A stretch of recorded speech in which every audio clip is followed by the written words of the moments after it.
Hello, I'm Vicki Tashman, and I'm an award-winning author of historical fiction, beginning readers. I'm going to read to you my first book, Buzzy and Thomas Move into the President's House.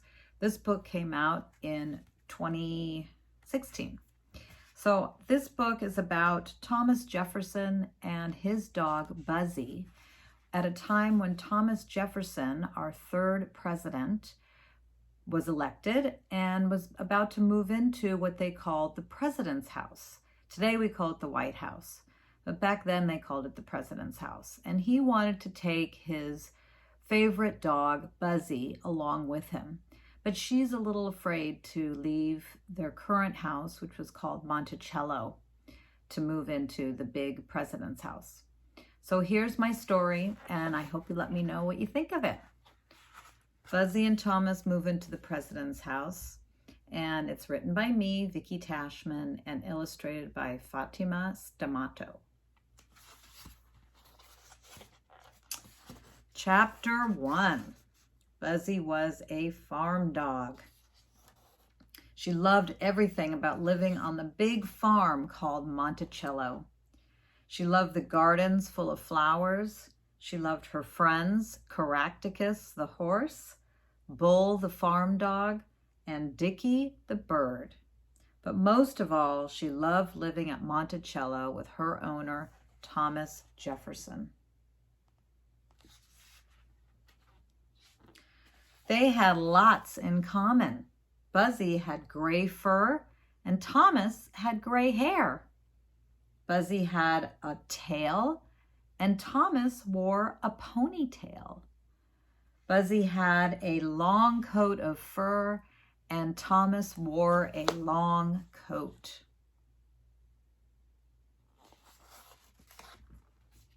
Thomas wrote many letters, and Buzzy loved lying at his feet while he wrote them. They both loved walking around the land at Monticello.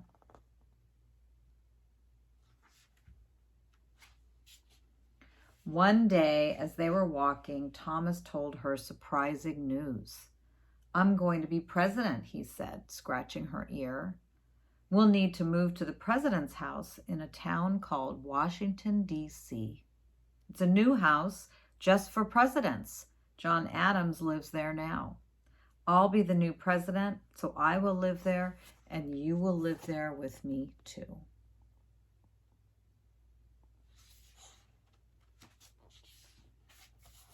Chapter 2. Buzzy's tail stopped wagging. She felt sad. She felt afraid. She felt confused. Live somewhere else, she thought. How can I live away from the big fields full of good smells? How can I leave my friends, Bull and Dickie? And I love Caractacus's soft nose. I would have to leave him too.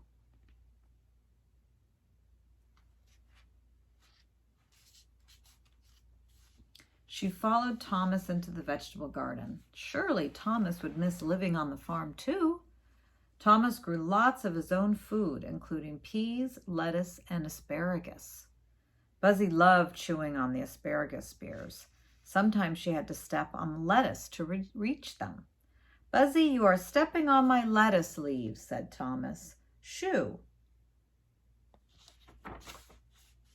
Buzzy ran into the barn and found her favorite toy, a piece of rope.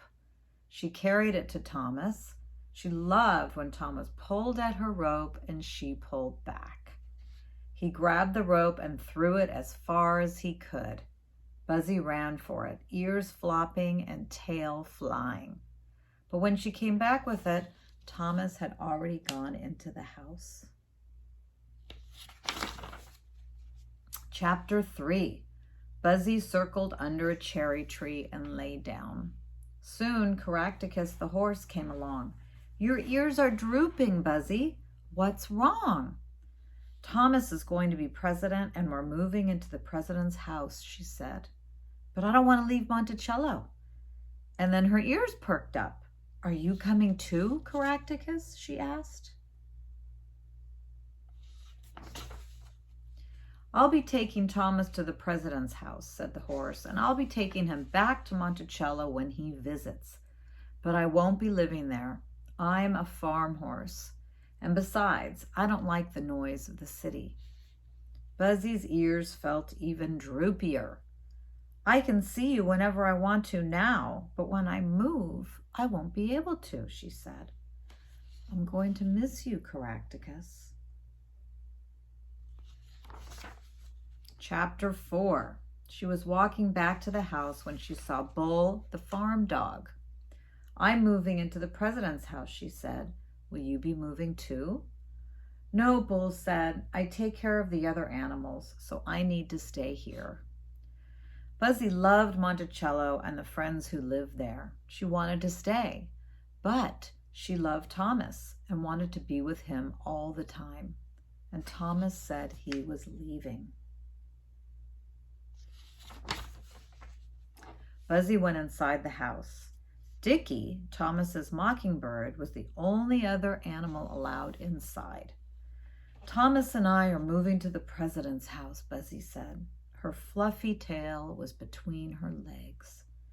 But I don't want to leave. I love Monticello. I love Caractacus and Bull. I love you too, Dickie.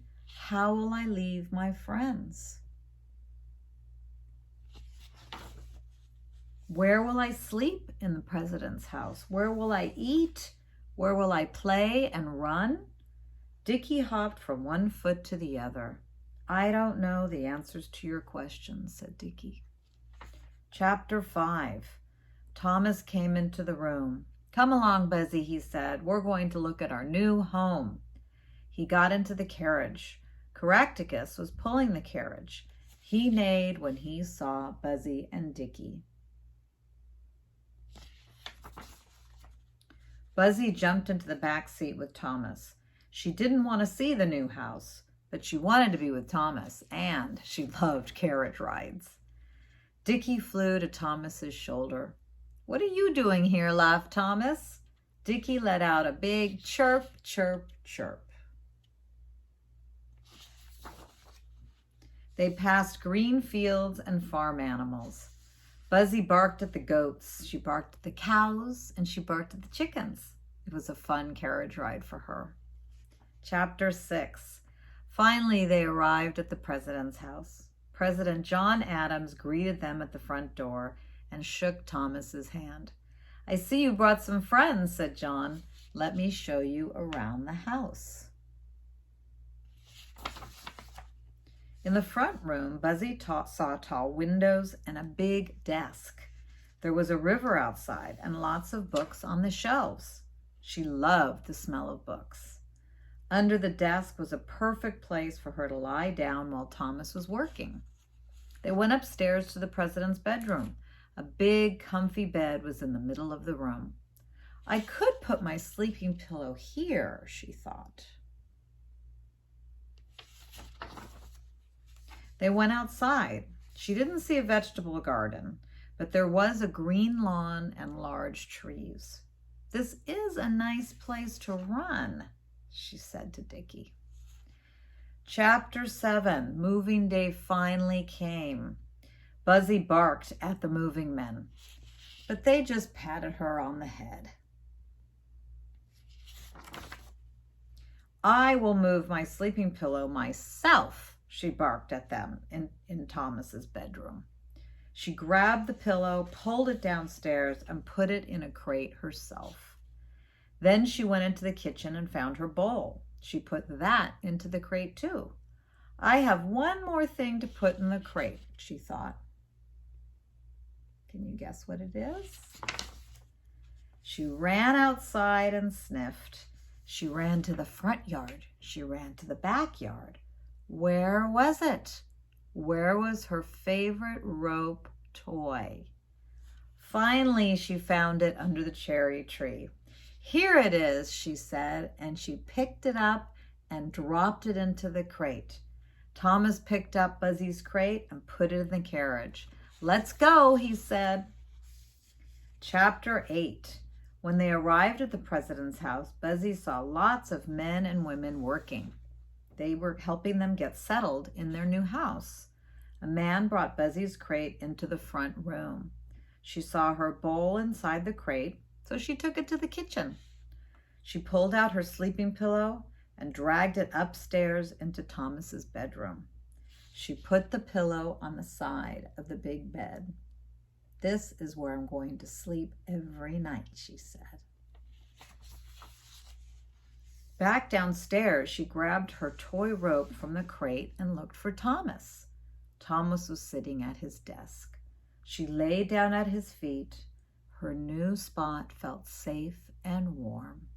She heard a sound, and her ears perked up. Chirp, chirp, chirp. There was Dickie's birdcage hanging by the window, with Dickie chirping inside. "Dickie, you're living in the president's house too," Buzzy said. She waved her fluffy tail and barked. "I love living at Monticello, but I know I'm going to love living at the president's house." The end. I have various facts in the back of the book, and I also found this great painting of Thomas Jefferson and one of his best friends, James Madison, in the Oval Office. And if you have this book, you can look for Buzzy. I've found Dickie flying around in here, and right over, where is it by the window? Here, it's hard to see here. You can see Dickie's birdcage, but you've got to look for Dickie and Buzzy in this picture. I hope you enjoyed the book, and I'm looking forward to reading my next one to you. Again, my name is Vicki Tashman. I'm an award-winning author. You can find me on Facebook at Historical Tales, T-A-I-L-S, like the dog's tail. You can find me on Instagram at Historical Tales, and you can even find me on Pinterest at Vicki Tashman, Historical Tales. You can buy my books on Amazon, and currently I'm running a author package. If you buy directly from my website, you can get 2 books for the price of 1. My website is historicaltales.com. Thank you. Don't forget to come back to the story and activity time to watch more wonderful authors read their books. And also there's a red carpet time on Saturday, September 26th. Don't forget about that.